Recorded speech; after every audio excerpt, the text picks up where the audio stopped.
नमस्कार मित्रों, एक बार फिर से श्री राम क्लासेस बीकानेर में आप सबका हार्दिक स्वागत है, हार्दिक अभिनंदन है। तो हम पढ़ रहे थे अनुपात समानुपात के हमने 2 पार्ट डिस्कस किए हैं। आज हम अनुपात का एक महत्वपूर्ण पार्ट डिस्कस करेंगे। पार्ट का नाम रहेगा धन विभाजन संबंधी प्रश्न।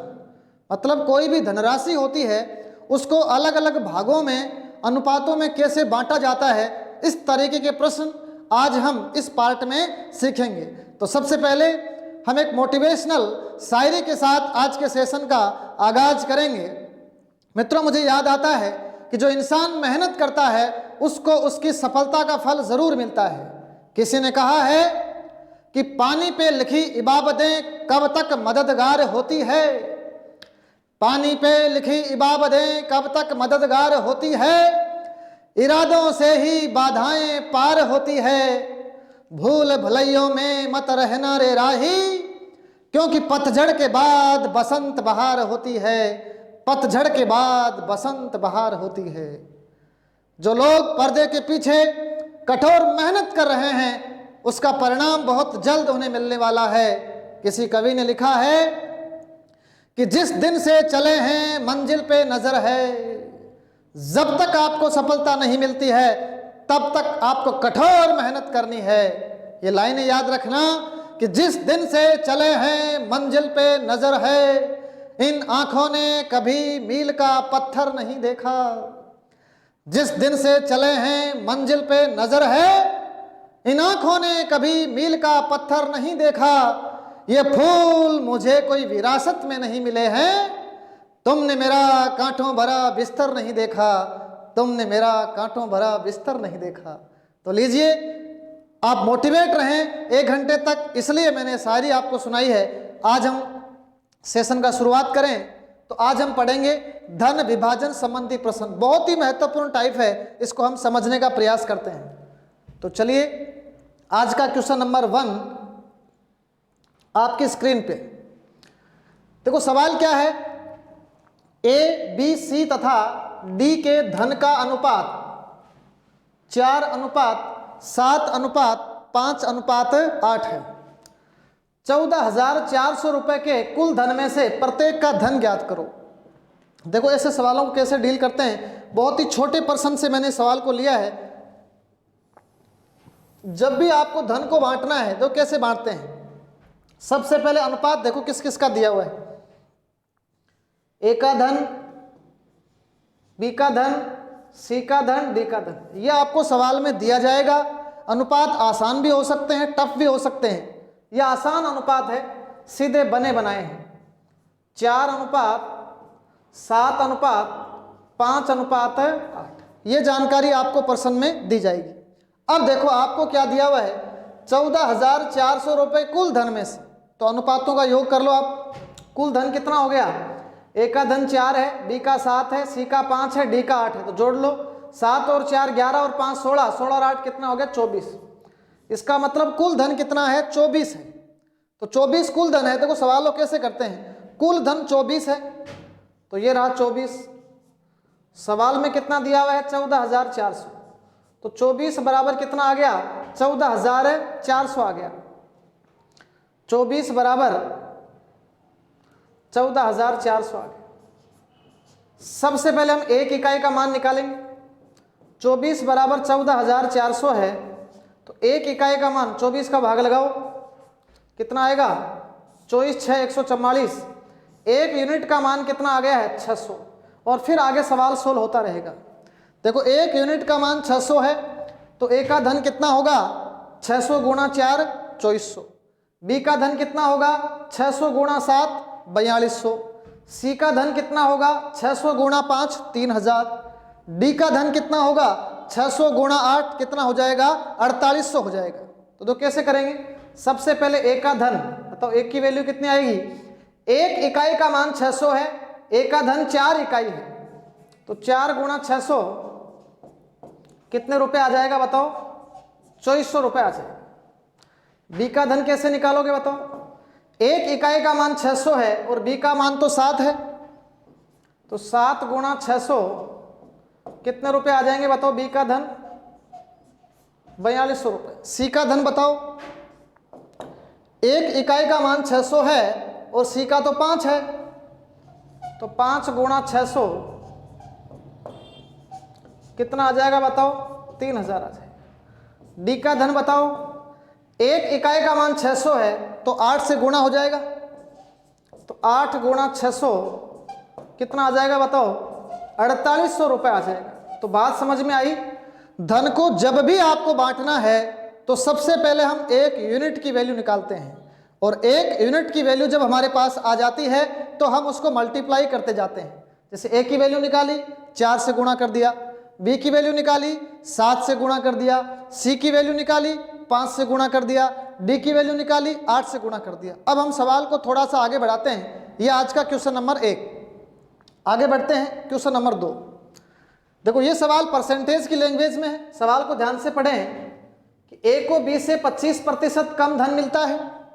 ए को बी से 25% कम धन मिलता है, तो आप सीधा रेशियो बना लो। बी को सी से 40% कम धन मिलता है और कुल धन कितना है? 14,800 रुपये है, तो सी का धन बताओ। देखो सवाल में कुछ करना ही नहीं है। सबसे पहले आप क्या करें, इनका रेशियो बनाओ। प्रतिशत मैंने आपको पढ़ाया था, याद करो प्रतिशत को। अब प्रतिशत सीधा करें।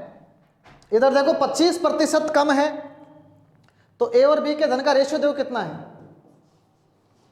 ए को बी से 25% कम, तो आप इसको ऐसे लिख सकते हैं, बी को अगर 100 मिलता है तो इसको 75 मिलेगा। तो यहां से रेशियो कितना आ गया? 3:4 आ गया। ये आपको चीजें सिखा चुका हूं मैं। बी को सी से कितना कम, इधर देखो बी और सी का रेशियो ये रहा।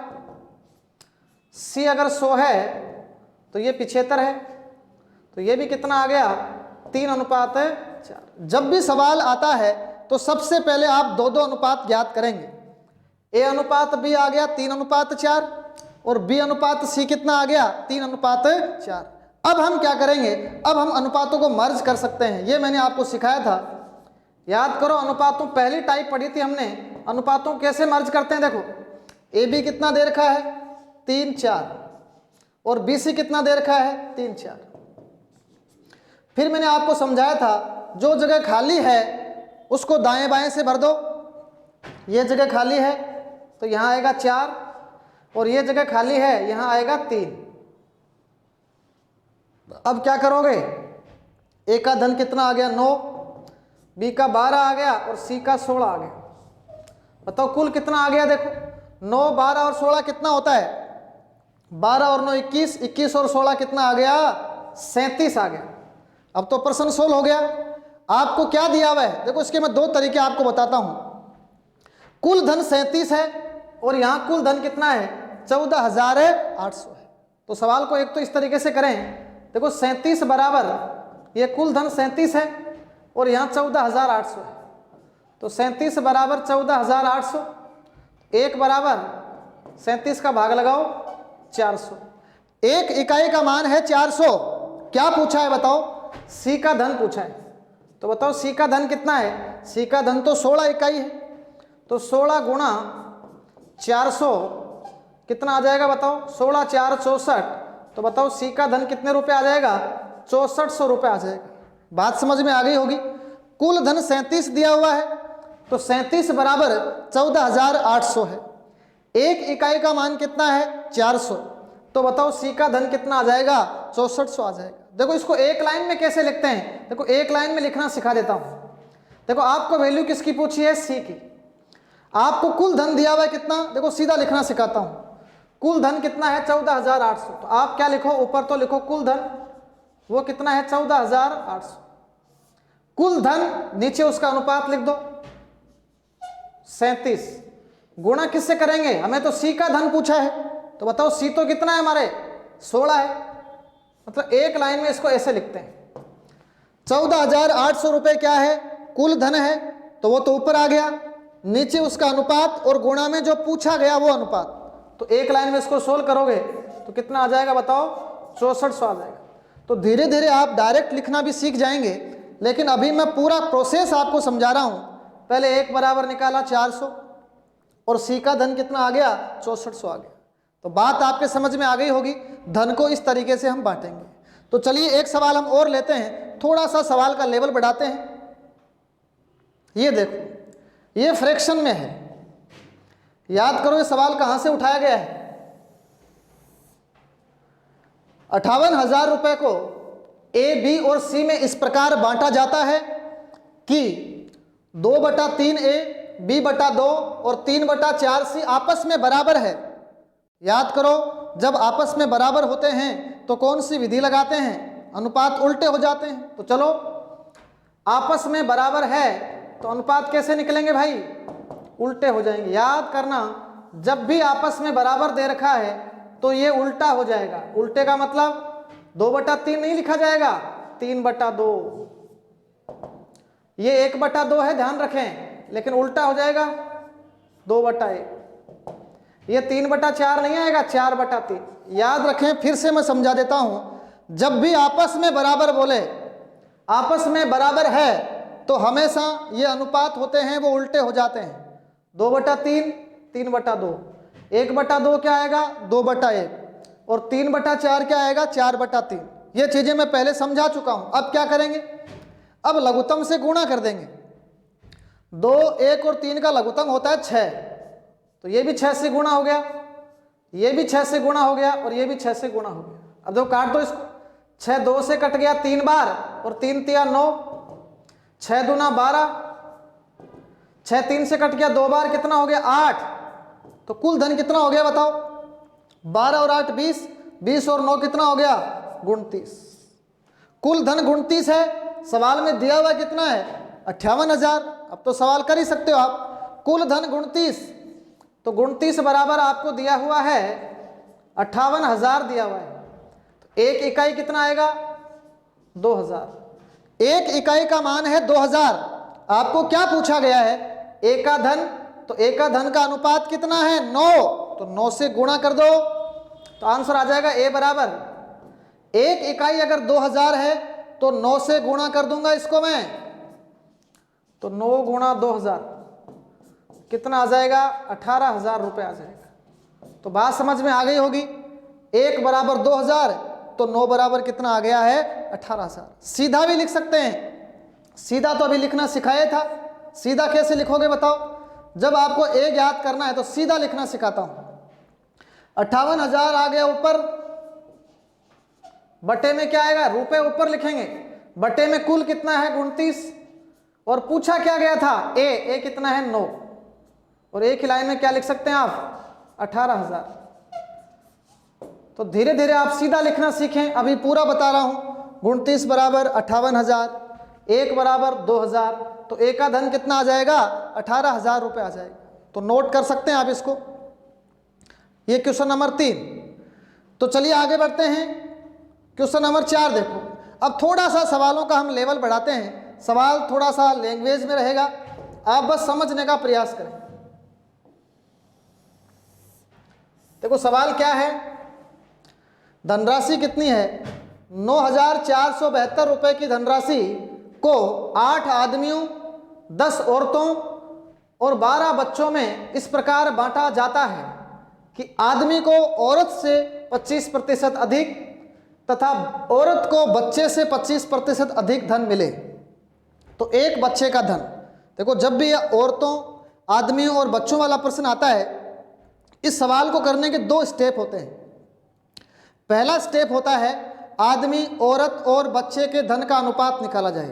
पहला स्टेप क्या होता है, औरत, बच्चे और आदमी के धन का अनुपात निकाला जाए। दूसरा स्टेप, जो संख्या दे रखी है 8 आदमी, 10 औरतें और 12 बच्चे, उन संख्याओं से उन अनुपातों को क्या किया जाएगा, गुणा। एक बार दोबारा समझें आप। पहला स्टेप आदमी, औरत और बच्चे का अनुपात निकाला जाए। तो पहला स्टेप पूरा कर रहा हूं मैं, आदमी, औरत और बच्चे का अनुपात कैसे निकालें। इधर देखो, आदमी को औरत से 25% अधिक, तो आदमी मेन है। देखो आदमी के लिए मेन लिख रहा हूं मैं, ये मेन हो गया और ये वुमेन।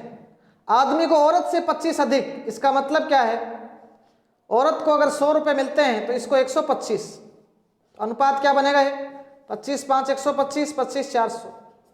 आगे देखो, आदमी को औरत से 25% अधिक और औरत को बच्चे से अधिक, तो औरत जो वुमेन है उसको चाइल्ड से कितना अधिक, 25 अधिक, तो ये भी यही बनेगा 5:4, सेम भाषा है।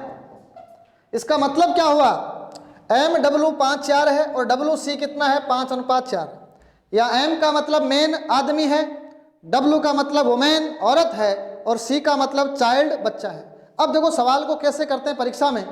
सबसे पहले हम क्या निकालेंगे, M,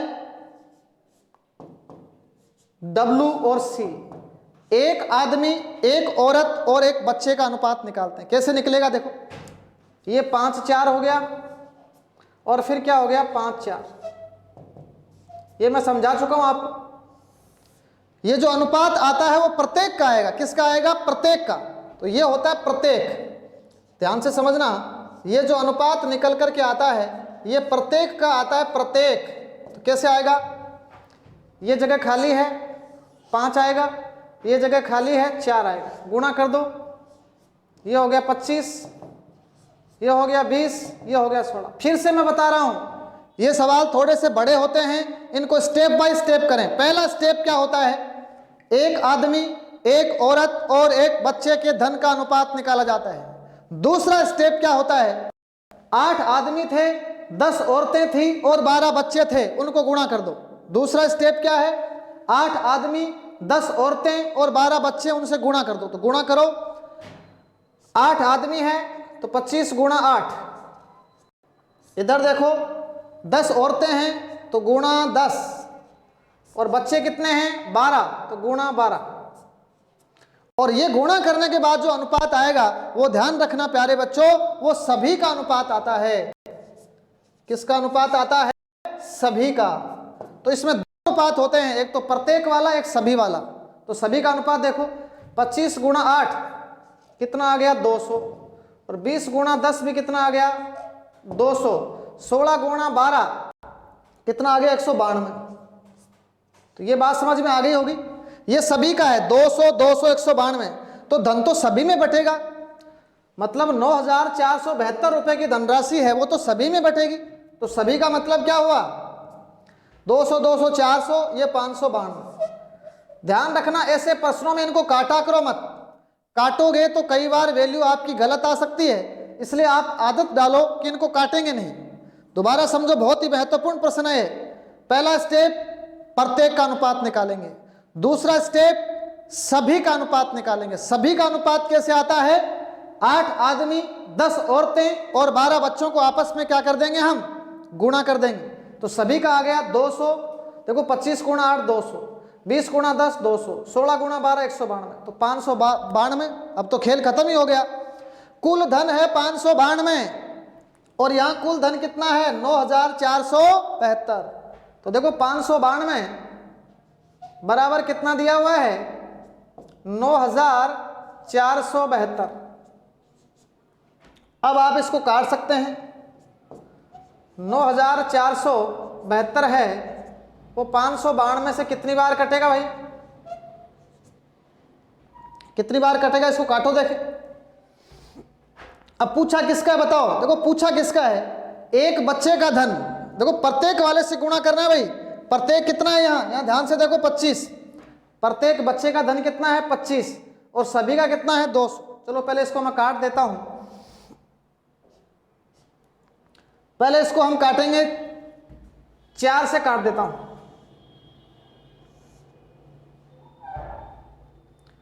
काटो 4 से, 4 दूना 8 है, 1 4 तिया 12 2 4 6 24 4 8 32। इसको भी 4 से काटो, 4 एकम 4 19, 4 चौक 16 148। अब इसको काटो 8 से, चलो 4 से फिर और काट देता हूं, 4 5 20 3, 4 9 36, 4 दूना 8, 4 तिया 12 2 37।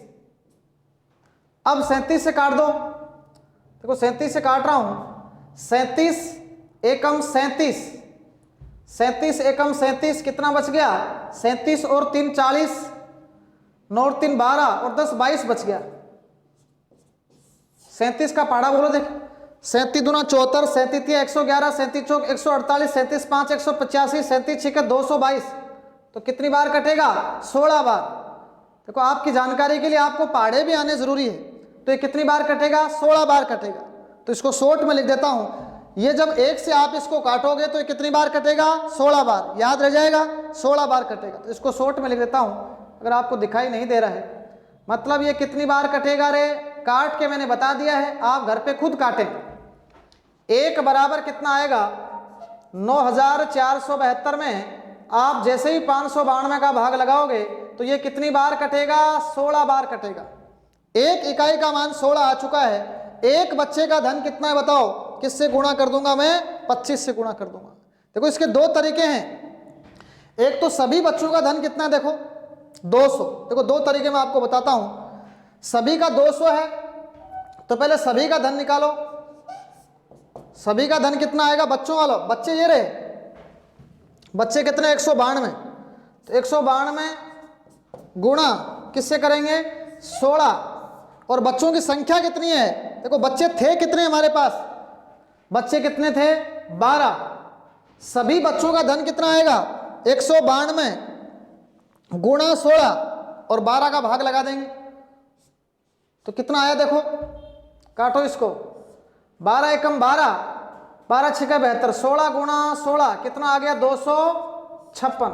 दूसरा तरीका देखो, 1 बराबर 16 है, 1 बराबर 16 है तो प्रत्येक बच्चे का धन तो 16 ही है। 16 से सीधा ही गुणा कर दो। देखो ये तो लंबा तरीका है, सभी का निकाला। अगर आपको पूछा जाता सभी बच्चों का धन बताओ तो आंसर कितना आता? 192 गुणा 16। प्रत्येक बच्चे का धन, तो बच्चे कितने थे? 12। मैंने 12 का क्या लगा दिया है? भाग। डायरेक्ट एक तरीका और देखो इसको।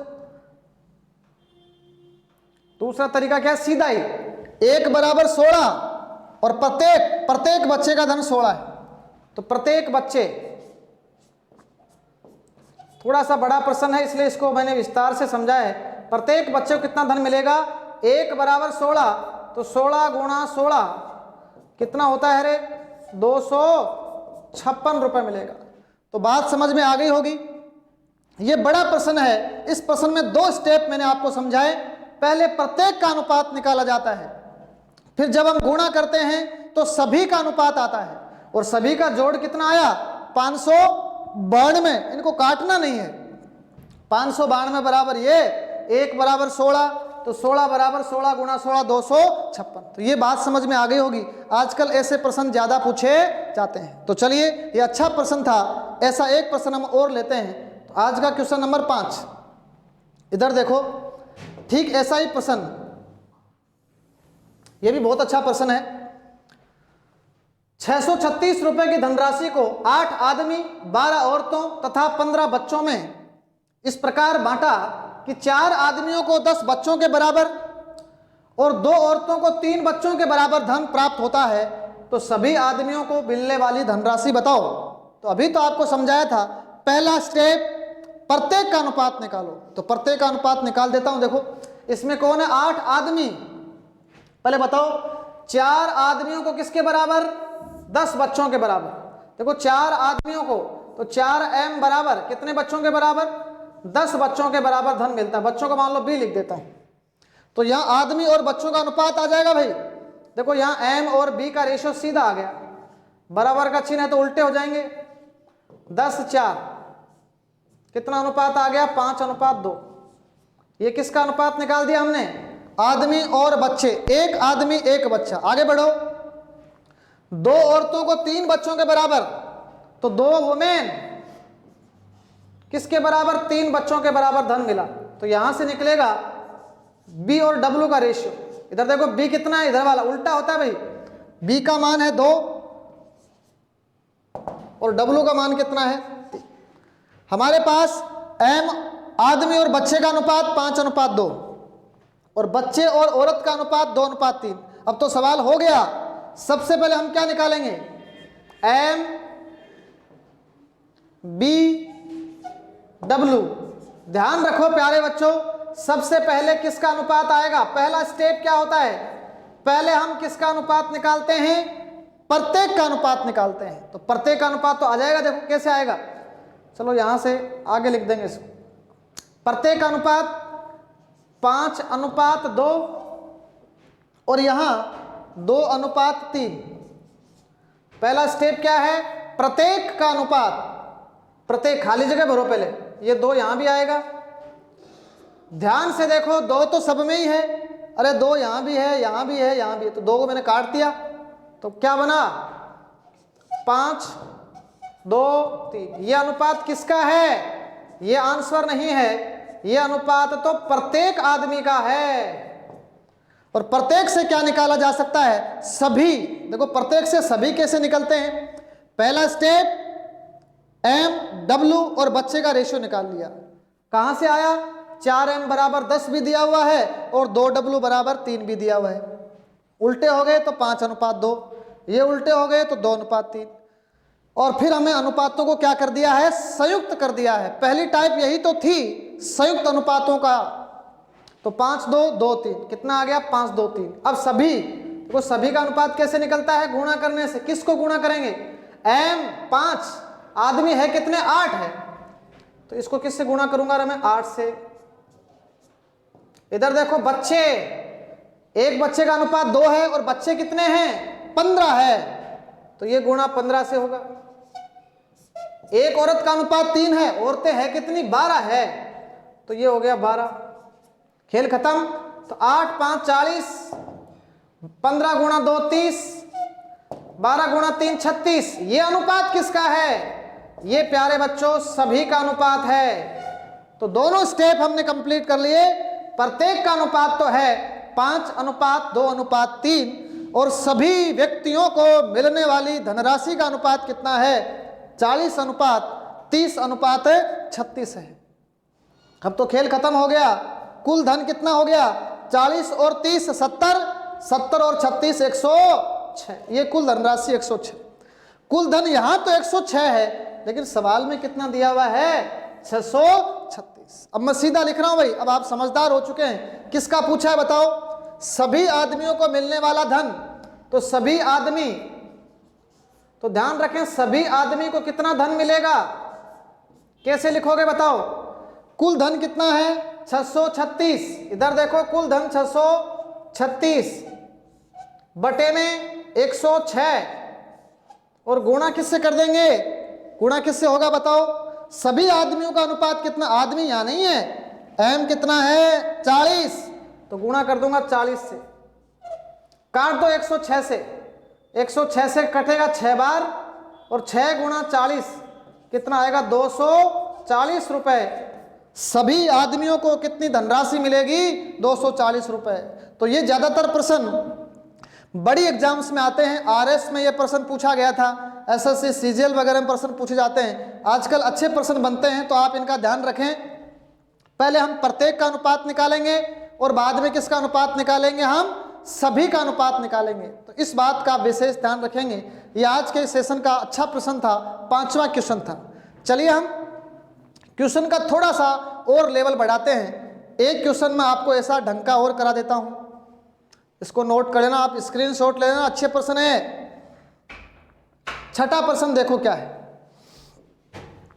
छठा प्रश्न भी इंपॉर्टेंट है। प्रश्न क्या कहता है? 8400 रुपए की धनराशि को ABCD में बांटा जाता है। यदि B का धन A का 4/5 भाग तथा C का धन B का 2/3 भाग और जो D का धन है वो AB तथा C का 1/7 भाग। तो सबसे पहले आप ABC निकालो। देखो अच्छा प्रश्न है, इसको कैसे करें हम?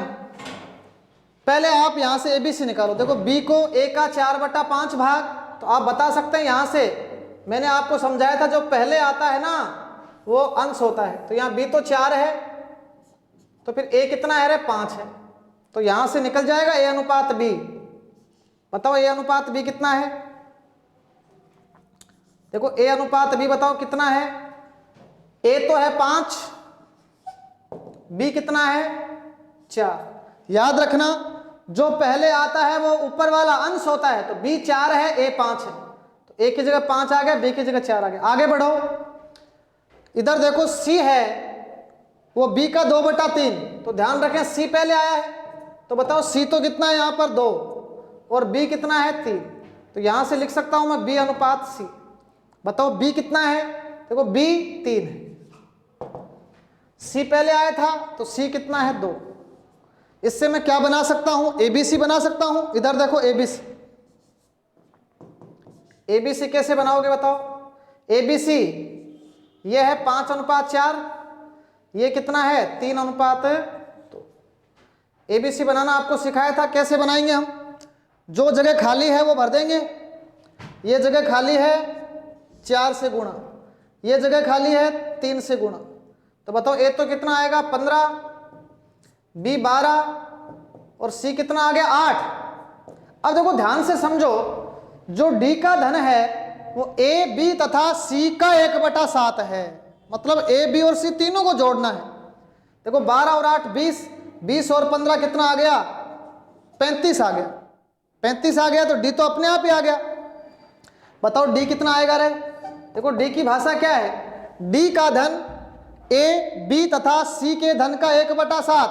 तो ए बी सी का धन कितना है 35 है, उसका 1/7 कर दो, कितना आ गया 5 आ गया।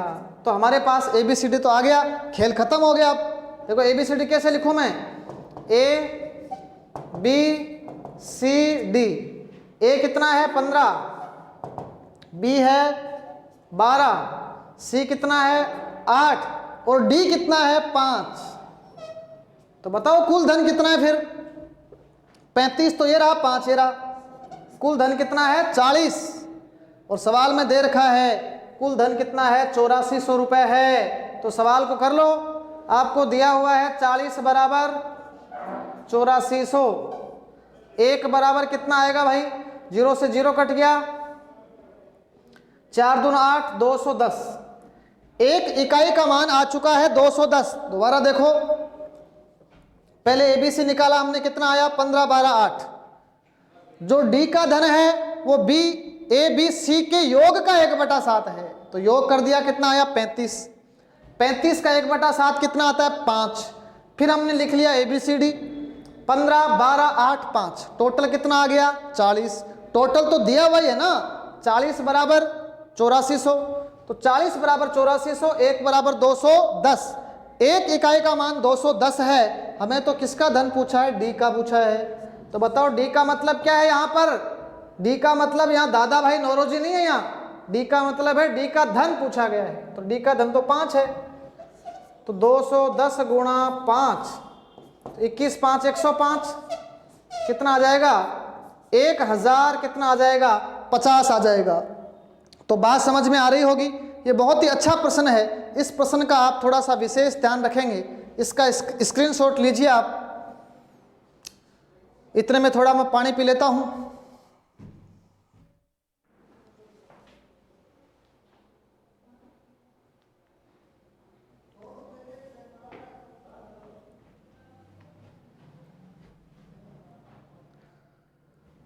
एक प्रश्न में इसका बेहतरीन और करा देता हूं। देखो ये बात आपके समझ में आ गई होगी, बहुत ही महत्वपूर्ण टाइप हम डिस्कस कर रहे हैं। 6 क्वेश्चन हम इसके पढ़ चुके हैं, 7वां क्वेश्चन देखो, आज के सेशन का ये लास्ट प्रश्न है। इधर देखो प्रश्न क्या कहता है, ए को बी तथा सी के धन का, याद आ रहा है कुछ, बी को सी तथा ए के धन का। तो ध्यान रखें यहां ए तो कितना है 2 और बी तथा सी कितना है 5। जो पहले आता है, देखो पहले आया ए, तो ए तो कितना है इसमें 2 और बी तथा सी कितना है इसमें 5 है। तो देखो ऐसे लिखेंगे हम, पहले आया ए, बाद में आया बी प्लस सी, कितना दिया हुआ है बताओ, कितनी वैल्यू दे रखी है 2, ये कितना हो गया 5। आगे बढ़े, बी पहले आया है तो एक रेशियो आ गया बी अनुपात सी तथा ए, कितना दिया हुआ है बताओ 3:7। याद करो कौन सा तरीका लगाओगे। ये देखो इधर है ए बी सी, इधर भी है ए बी सी, जोड़ समान नहीं है। यहाँ जोड़ 5 और 2 7 है और यहाँ जोड़ 7 और 3 10 है। गणित कहती है सबसे पहले जोड़ समान बनाएं। जोड़ समान कैसे बनाते हैं, इनको जोड़ो, 5 और 2 7, इनको जोड़ो, 5 और 2 7, देखो 2 और 5 7, 7 से गुणा करो यहाँ, 7 और 3 10, और 10 से गुणा करो यहाँ। ये जोड़ समान बनाने का तरीका होता है। 5 और 2 7, 7 से गुणा कर दो इसको, 7 और 3 10, 10 से गुणा कर दो इसको, जोड़ समान हो जाएगा। देखो समान हो गया, 10 दूना 20, 10 5 50। अनुपात गुणा ऐसे होता है रे, 10 पहले 2 से गुणा होगा 20, फिर अनुपात का चिन्ह, फिर 10 5 से गुणा होगा 50। देखो जोड़ करो, 50 और 20 70। ये भी सेम हो जाएगा, देखो 7 3 से गुणा हुआ 21, 7 गुणा 7 49, जोड़ लो 49 और 21 70, 50 और 20 70। तो ऐसे प्रश्नों में सबसे पहले योग को समान बनाया जाता है। योग समान हो चुका है, अब तो खेल ही खत्म हो गया। a बराबर 20, b बराबर 21, तो हमें तो सिर्फ क्या ज्ञात करना है, सिर्फ c ज्ञात करना है। बताओ c कितना आ जाएगा। देखो a बराबर 20, b बराबर 21, c बराबर b प्लस c 50। 50 में से क्या घटा दूंगा मैं, 21 घटा दूंगा, तो 50 में से 21 गया, कितना बच जाएगा, 29 बच जाएगा। तो मेरे पास a भी है, a का अनुपात 20 है, b का अनुपात 21 है, और c का अनुपात 29 है। अब बांट दो, कैसे बांटूंगा मैं, a b c। a कितना है 20, b कितना है 21, c कितना है 29। जोड़ो देखें इसको, 20 21 41 और 29 70 आ गया। किसका धन पूछा है बताओ, C का धन। देखो C तो मैं सीधा ही लिख दूंगा, C का धन क्या निकालना है, कुल धन कितना है 28,000, तो ये कुल धन 28,000। ये रुपए है, कुल है, और कुल कितना है 70। लो साहब ये 70, और गुणा C पूछा है, और C का अनुपात 29 है। ये लो 29 से गुणा कर दिया, काट दो, 0 से 0, और 7 से कितनी बार कटेगा, 7 चौक 28, 400 बार, और 400 29 से गुणा होगा। 29 का पाड़ा बोलो, 29 दूना 58, 29 87, 29 4 116, और 2 0 और लगा दो, तो 11,600 रुपए इसका आ जाएगा आंसर। तो आज हमने बहुत ही बेहतरीन और खूबसूरत टाइप डिस्कस करी, जिसका नाम क्या था, धन को अनुपातों में विभाजन करना। मतलब कोई भी धनराशि होती है उसको अलग अलग अंदाज में, अलग अलग अनुपातों में किस तरीके से बांटें, ये चीज़ आज मैंने आपको सिखाने का प्रयास किया। कल हम मिलेंगे एक नए जोश, जुनून, उत्साह और उमंग के साथ, एक नई टाइप के साथ। तब तक के लिए नमस्कार, बहुत बहुत शुक्रिया। जय श्री राम, धन्यवाद।